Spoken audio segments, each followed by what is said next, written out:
Welcome to the Anxiety RX podcast. I am your host, Dr. Russ Kennedy, a medical doctor and neuroscientist who suffered with extreme anxiety for a long time and found a way out. This week, I want to talk about parents. Parents. It's always a loaded conversation when I talk about parents, because today is Father's Day, June the 18th, 2023. Today is Father's Day. And as many of you know who listen to me, my father was bipolar and schizophrenic and created a lot of chaos around our house, me growing up. Created a lot of chaos for my mother, probably more for my mother than me in a lot of ways.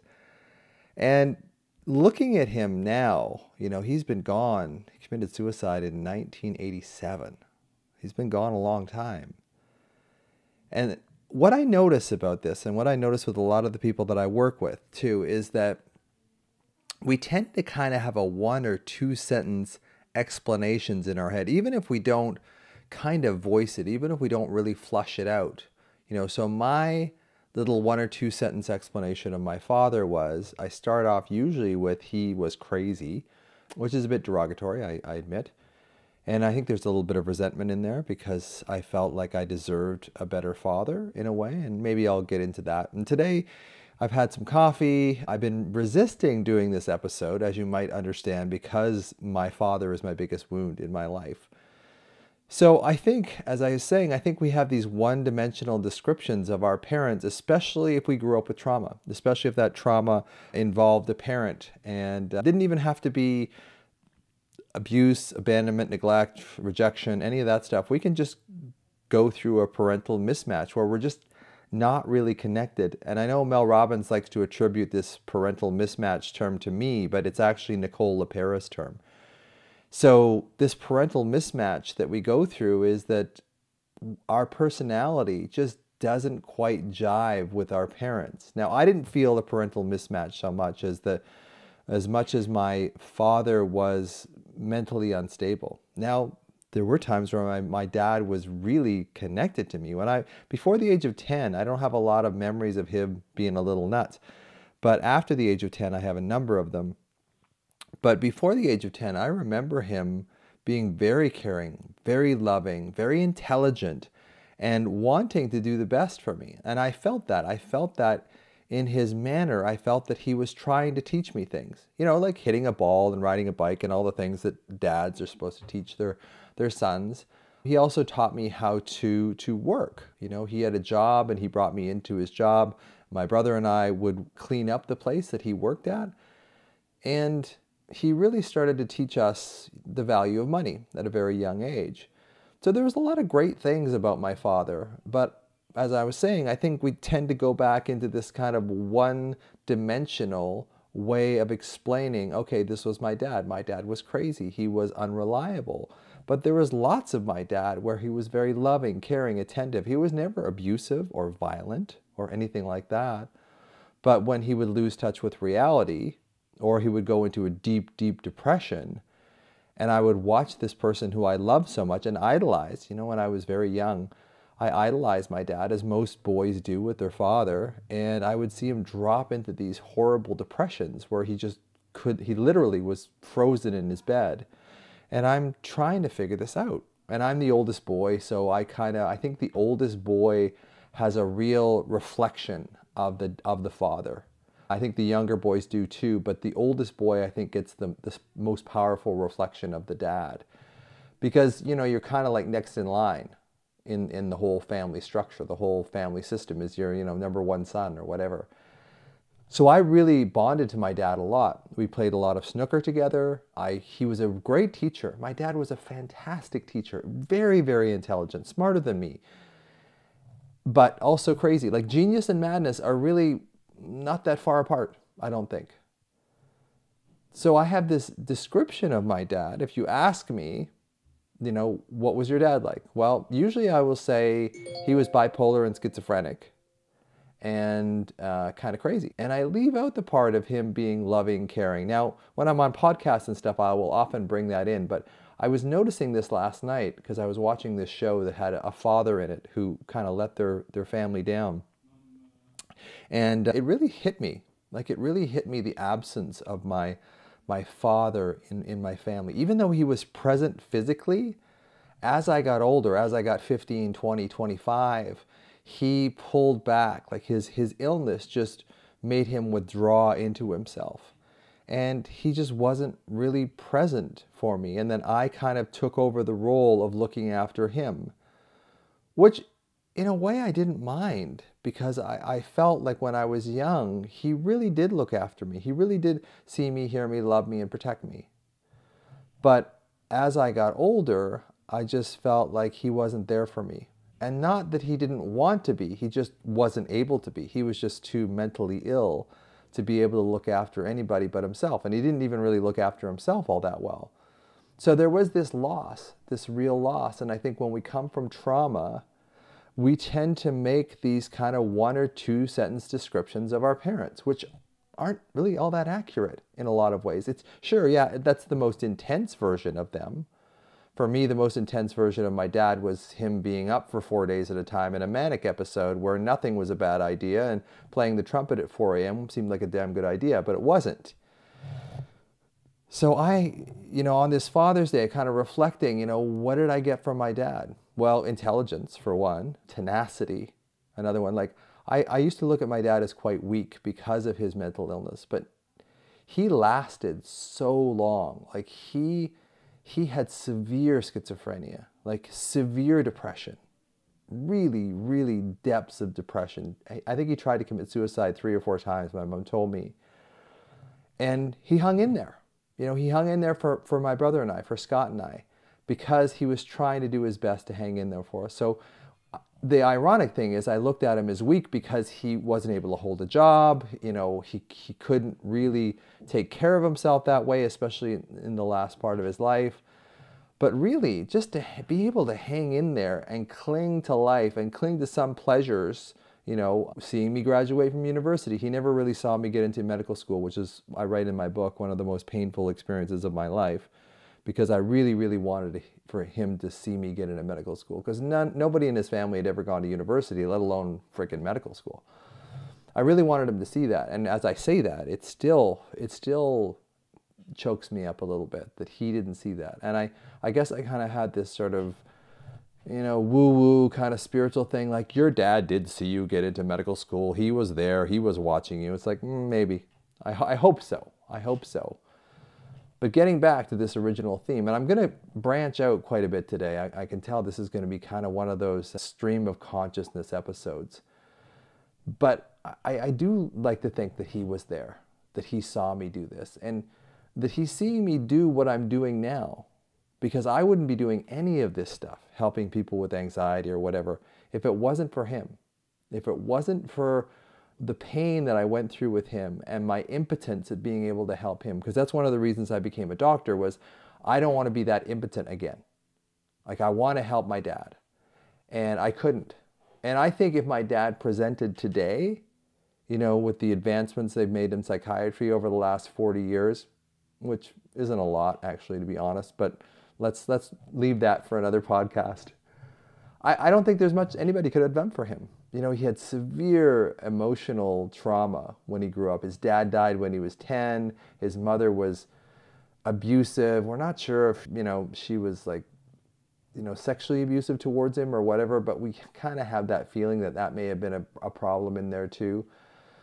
Because, there's nobody else in my family that has bipolar or schizophrenia. So it doesn't run in our family, but I think he got such a severe upbringing, severe trauma in his upbringing. And he was like an accident. He was like 15 years younger than the other kids. He was also, if you know my history, he was also born at 1.5 pounds, like 3 months premature. They brought him home in a shoebox. My Nana, the crazy, who was crazy, my Nana was crazy too. They brought him home in a shoebox and they said, don't expect him to survive, but he did survive. So, I look at him now like, man, he had to be so strong to just be able to handle all that pain, all the pain that he went through, all the depression, all of the schizophrenia, all of that, questioning your existence, not knowing reality, how disturbing that must have been for him, how painful. And then, of course, painful for me to watch as well.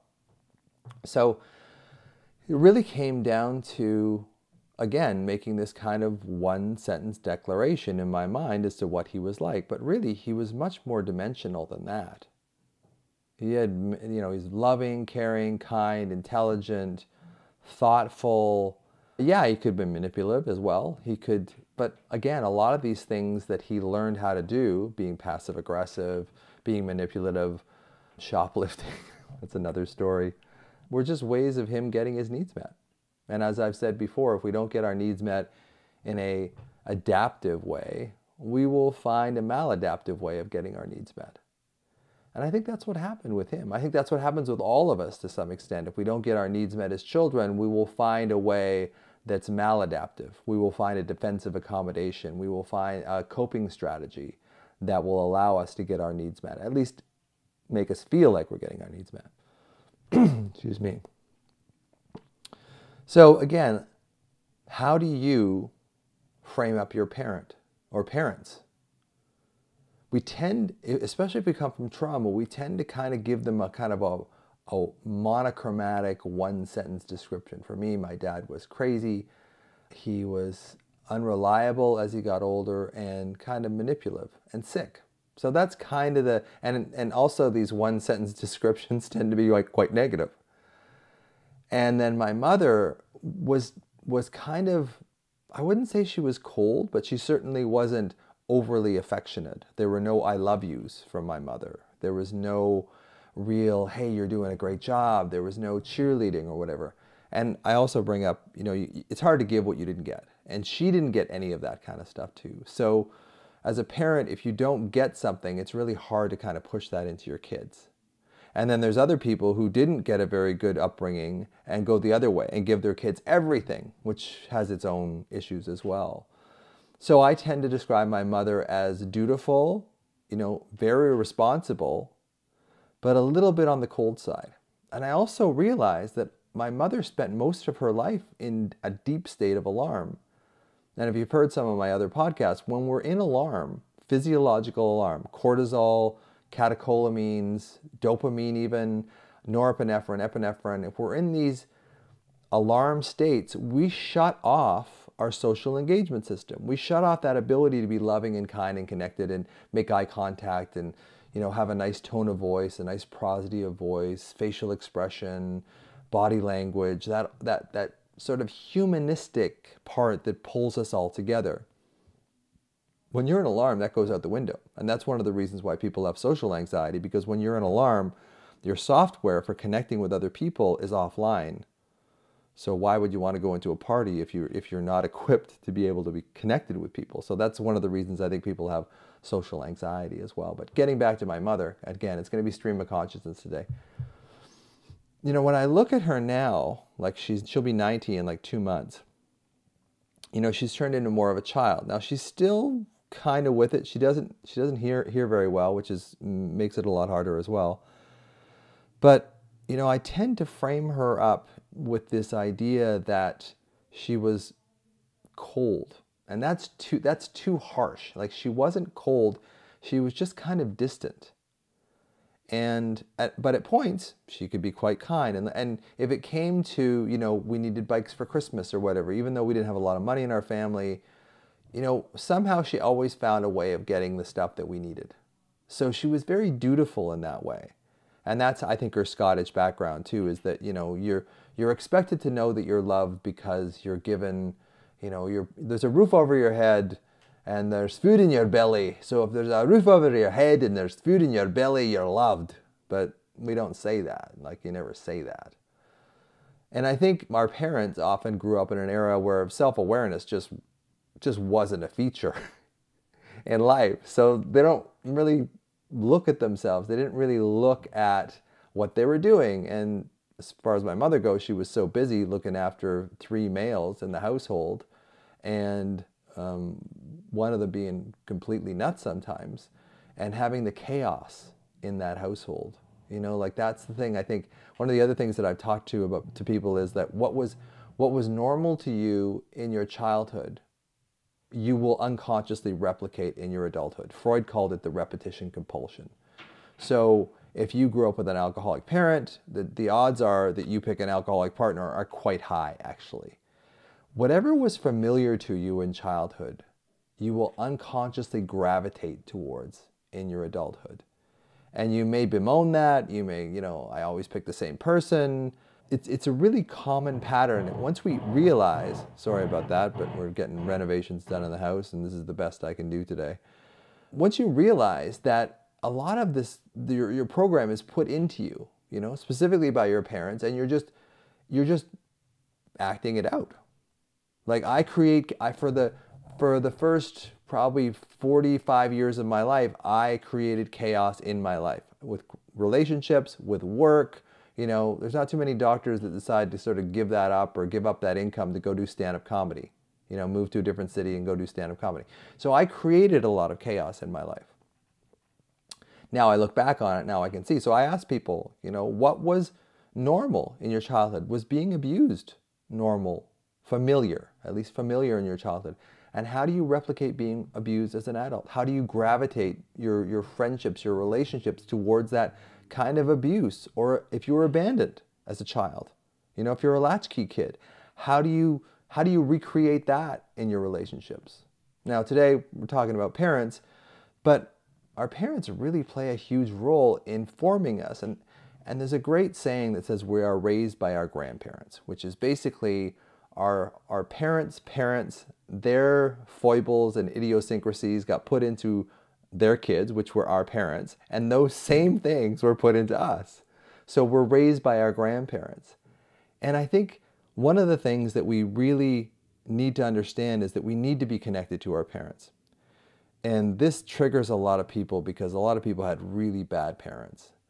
And I'm not saying you have to be connected to that person specifically, but can you be connected to a nicer part of a parent? Because usually there's something in our parent that was redeemable. Some people have horrible, horrible parents but even in them, often we can find something different. So there is this thing that I look up sometimes. It's called One Stop for Writers, and then traits, positive traits. So you go down the positive traits like adaptable, honorable, proactive, resourceful, that kind of thing. And you kind of think, okay, what was my parent like? Like, did they have any of these? The second one here, adventurous. My dad was really adventurous. Especially when he was manic. We used to live in Ontario, and my dad decided when I was 10 years old that he was going to hitchhike across Canada. Now, I don't know if you know the topography of Canada, but Ontario, Toronto is kind of right in the center of Canada.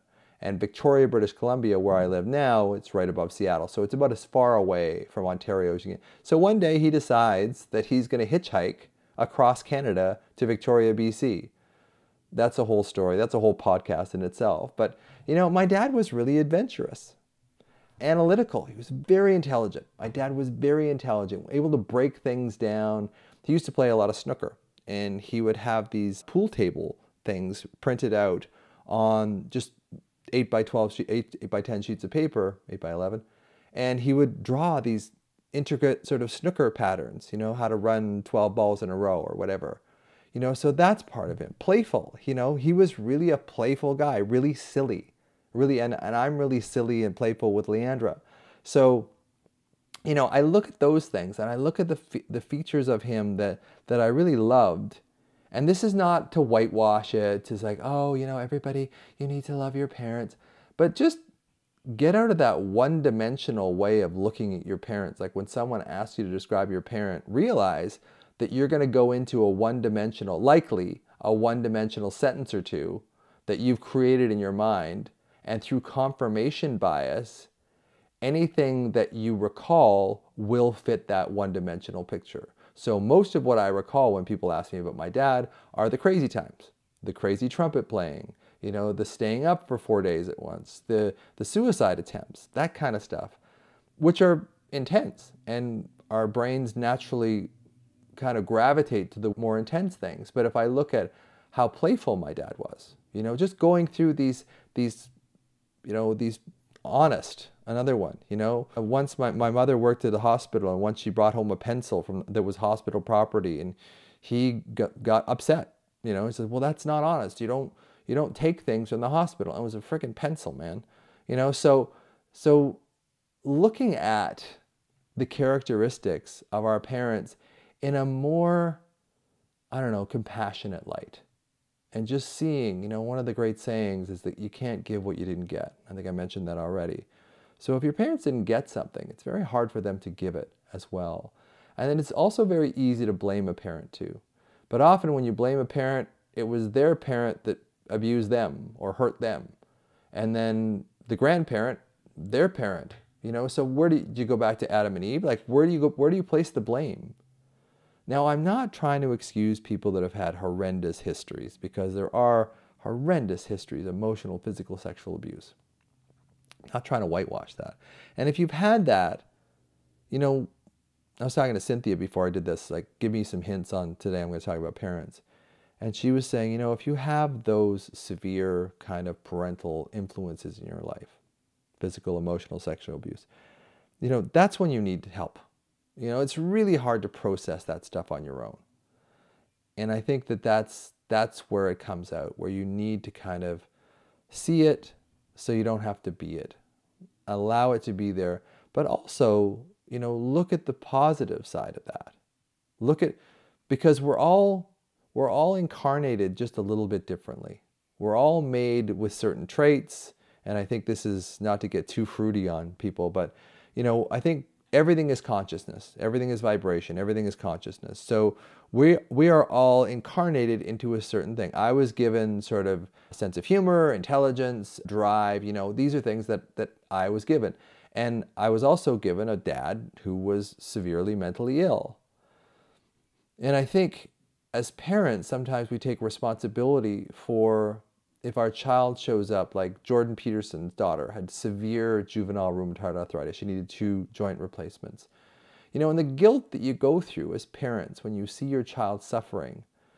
But often, and I said this in Ranjan Chatterjee's podcast that I just did last month in May of 2023, is that our kids have their own path. We can guide them, we can shepherd them to some extent, but our kids have their own path. They're going to come out with their own illnesses, their own diseases, their own relationship issues, whatever. And it's not up to us to take responsibility for that. It's up to us to sort of help them through that, to see them, hear them, love them, and protect them, and help them through their traumas, because their traumas aren't our own. Now, ironically, certain traumas do tend to run through families, but it's just not taking responsibility for them. The 4 agreements, Don Miguel Ruiz, the 4 agreements are really important here as parents to be able, don't take anything personally, do your best. There's 4 tenets of the 4 agreements that are really beneficial for parents. The other flip side of that, as far as, one-stop copy for writers, is the negative characteristics. So I look at the negative characteristics of, my mother, my father. So here's one from my mother. Controlling. My mother can be very controlling. My mom can be very manipulative as well. And it's like, okay, looking at the negative side, can you find the opposite? Can I find the opposite of where she's controlling? Yeah, there was lots of times when I was a teenager where she gave me a lot of leeway. She gave me a lot of ability to do my own thing, and manipulative. She can be quite manipulative, but there's times that I can remember where she wasn't. So going into your parents and just looking at this one-stop for writers thing and doing the negative and the positive traits. So find the positive trait in your parent for sure. And remember like stories, instances, that kind of thing of how they were positive, because it does tend to chip away at that one-dimensional framework that we create for our parents that is probably not accurate, is probably the most emotionally intense part of them for sure, but it doesn't really fully describe them. And then when you go into the negative aspects that you can really see, with a parent, needy. My mother's really needy. So it's like, where is she not needy? when she gets enough attention, when I visit her enough, which it's never enough, but I try my best to see her quite frequently and reassure her. Once she's been reassured, the neediness just kind of goes away. She doesn't need to sort of keep calling me or my brother. So it's really seeing the negative aspects of it and then saying, okay, what's the opposite of that? When is she not needy? When is she not oversensitive? That's another one that's here. When is she not oversensitive? Well, when she gets fed up, when she gets, and I mean that in a positive way, when she gets filled up with connection and love, a lot of that oversensitivity just drops away. So again, it's just a reflection of what they didn't get, what the parents didn't get. So I think it's really important to understand that we do have this confirmation bias. So when it comes to our parents, and we look at them in this sort of one-dimensional way, and this is true typically with parents that created some trauma in our lives when we were younger.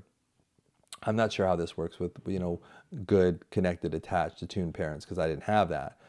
But I think we do tend to look at them in this sort of one-dimensional role. And today being Father's Day, I really look into how am I as a father? I think I'm pretty darn good, actually. But how was my father? And did he do his best? And was his best okay? And his best was okay. Considering where he came from, considering the abuse that he came from, he really handed down a lot of things to me that help me today, help you, help other people. I got that from him. I got that sense. I got my intelligence, I think, although my mother's very bright as well. But my intelligence from him, my playfulness, my silliness I got from him, although my mother's pretty silly too. So it's looking at your parents in a way that is more three-dimensional.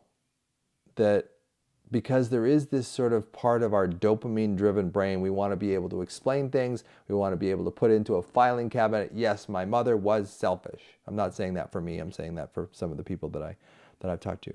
Yeah, but when were the times where she wasn't selfish? Well, I don't want to think about that. It's like, well, it wouldn't hurt to think about that. And what didn't she get that created the selfishness in her, the narcissism in the first place? Now, again, I'm not trying to excuse your parents, because we all have a responsibility to our children to give them the best ability to be seen, heard, loved, and protected. And some parents just didn't do that. So it's not an excuse, but I do see that if you are at odds with both of your parents, your chance of running into a chronic illness in your 50s and 60s is very high, like 80, 90% high. If you're at odds with one of your parents, it's about 60%. So we don't necessarily have to whitewash the parental role, but just creating the intention that our parent had certain traits, and some of those traits were positive. My friend Mark Willin wrote this book called It Didn't Start With You, and he has this saying that I just love. It's basically, if your parent only gave you 2%, like on a tap, 2% love, put your cup under that tap, 2%, and fill up your cup with that 2%. The other thing he used to say is, take their love as they give it, not as you expect it, which I've thought has been a brilliant saying as well. So it's really understanding that on this Father's Day, and I really don't like saying our parents did the best they could. It just sounds like a cop-out to me.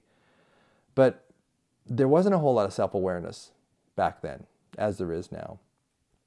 And I think it's understanding, seeing your parent in sort of a three-dimensional light, and taking that one-dimensional view and saying, how were they not like that? How were they not flaky? How were they not addicted? How did they do their best outside of those things? How were they not what we make them out to be in our own little confirmation bias to sort of, make it all wrapped together in dopamine? It's like we like having explanations for things. So for me, my dad was crazy. That's the short version of my dad. Now, if I went into it, it's like my dad was crazy, but he was also very silly, very kind, very loving, and a great teacher. you know, that's a lot easier on my system than my dad was crazy. It really is. So on this Father's Day, I guess it's looking at our parents. And some people didn't have a father, like the father wasn't present. And some didn't have a mother either. So I think it's just going in and kind of seeing where we can be the best version of ourselves and see where the good parts of us come from, because they also come from our parents too. And see if we can embrace that in ourselves. Not necessarily forgiving your parents or whatever, but just embracing the part of you. It's a good start to embrace the part of you that is good that you got from them. You know, my anxiety, I probably inherited both from my dad and my mom, a lot from my mom. And it's easy to resent, you know, something that really created a tremendous amount of pain in your life. It's easy to resent that part of the parent who had that particular trait too, but they didn't ask for it. And again, I'm not trying to make it all better. I'm not trying to say, oh, we should just forgive and love our parents, but I do see that people who are rejecting of their parents, both parents especially, wind up having pretty significant chronic illnesses as they get older. And if you can just make the intention to accept and even embrace or love the parts of you that you got from them, even if 95% of them was terrible, the 5%, so fill your cup up with that 5% of the parts of you that they gave to you that's actually good. That's kind of how I do it. And it's funny, when you do that, you start seeing more good in them. Because again, it's all about developing that connection with them, that emotional connection with them. Because we're not meant to be islands. We're not meant to be cut off from our parents. It's meant to be a linear process. And the adults are supposed to give to the kids. And then when the kids grow up and become adults, they give to their kids. That's the way it's supposed to run. Now, often that's not how it happens. But if we can look at our parents with the traits that are in us that we got from them, that we really like, that we really embrace, I think that creates a bond that allows us to have the best possible mental and physical health. So happy Father's Day, happy Mother's Day, and I'll talk to you next time. Thanks.